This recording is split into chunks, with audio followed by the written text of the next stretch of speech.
সবাইকে জয়গুরু। এগিয়ে যাও, কিন্তু মেপে দেখতে যেও না কত দূর এগিয়েছো, তাহলে আবার পিছিয়ে পড়বে। অনুভব করো, কিন্তু অভিভূত হয়ে পড়ো না, তাহলে চলতে পারবে না।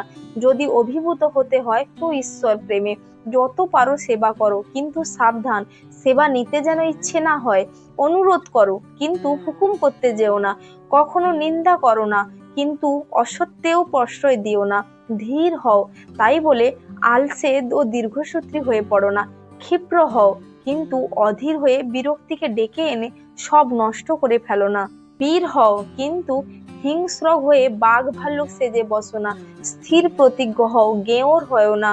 তুমি নিজে সহ্য করো, কিন্তু যে পারে না তাকে সাহায্য করো। ঘৃণা করো না, সহানুভূতি দেখাও, সাহস দাও।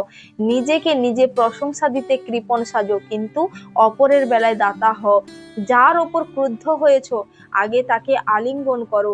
নিজ বাটিতে ভোজনের নিমন্ত্রণ করো, ডালা পাঠাও, এবং হৃদয় খুলে বাক্যালাপ না করা পর্যন্ত অনুতাপের সহিত তার মঙ্গলের জন্য পরম পিতার কাছে প্রার্থনা করো।